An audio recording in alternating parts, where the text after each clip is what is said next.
Today, we're diving into one of the most beautiful and, let's be honest, one of the most mysterious books in the entire Bible, the Song of Songs.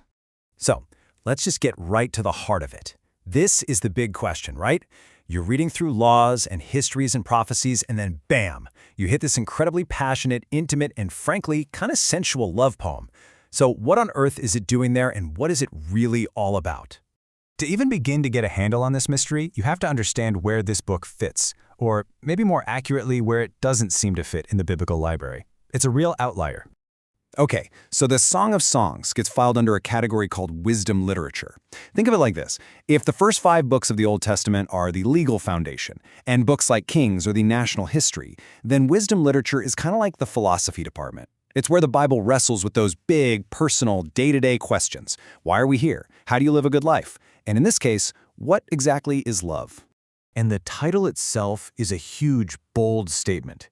In ancient Hebrew, if you wanted to say something was the best, you'd just say it twice, like how the Holy of Holies was the most holy place. So, Song of Songs isn't just a catchy title, it's a claim. It means this is the greatest song, period. So, who wrote this greatest song, and when? Well, that brings us to our first major puzzle. Because the book itself points to a very, very famous name, King Solomon. But how Solomon is connected is, well, it's complicated. You've basically got 3 main theories. The first, the traditional one, is that he was the actual author. The second is that maybe someone else wrote it for him, as a dedication to the great king. And the third theory?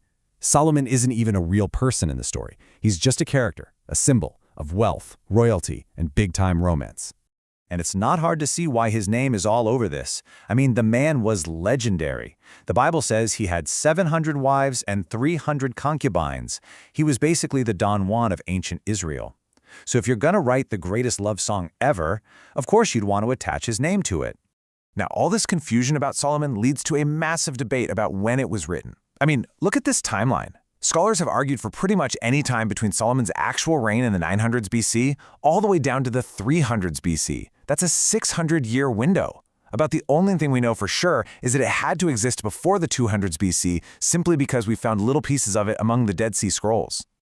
So the author is a mystery, the date's a mystery. What's an ancient interpreter to do? Well, they found a key, a very powerful key that unlocked the whole thing for them. And that key was called allegory. The basic idea behind allegory is pretty simple. The words you're reading on the page, they aren't the real story. They're a kind of code. The text says one thing, but it means something else entirely, something deeper, more spiritual, and way more profound. And this method has a really fascinating history. It actually starts with Greek philosophers. See, they had a problem. In their myths, their gods were often petty and immoral. So to kind of clean things up, they started saying the stories weren't literal. They were allegories about philosophy. Well, this idea traveled to Alexandria in Egypt, which was this huge hub of Jewish scholarship, and they picked up the method and started using it on their own sacred texts. And believe me, they needed a tool like allegory, especially for verses like this one. This is a direct quote from the book. It's incredibly physical, very intimate.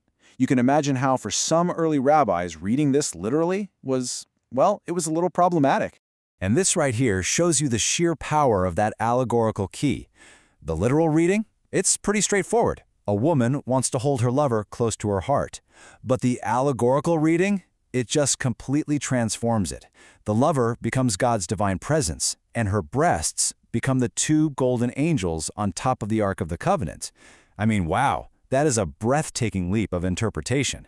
And make no mistake, this wasn't just some dusty academic debate. People felt passionately about this. This quote shows you just how high the stakes were.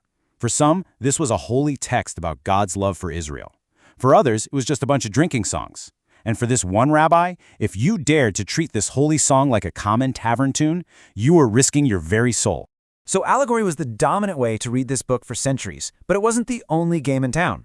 Over time, scholars have come up with a few other keys to try and unlock the song's meaning. First up, there's typology. Now, this is a little different from allegory. Typology actually accepts the literal, historical meaning of the text, but it adds a second, predictive layer on top. So a Christian interpreter, for example, might say, yes, this is a real poem about human lovers, but that loving king is also a type, a foreshadowing of Christ's love for the church. Another idea came from noticing all the different speakers in the text. You've got a female voice, a male voice, even a chorus. So people started to think, hey, maybe this isn't a poem at all. Maybe it's a drama. You know, a script for a play or some kind of religious ritual.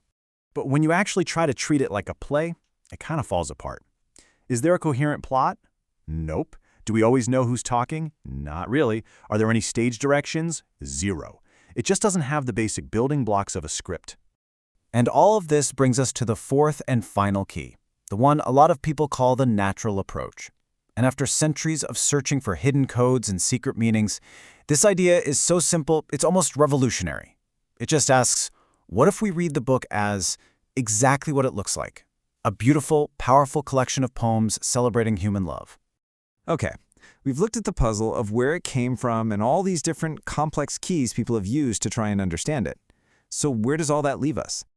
You know, in the end, after all those centuries of complicated codes and hidden meanings, maybe the most radical interpretation is the one that's been hiding in plain sight the whole time, that this incredible book is in the Bible not as a symbol for something else, but as a bold, beautiful, and unapologetic celebration of human love, desire, and romance.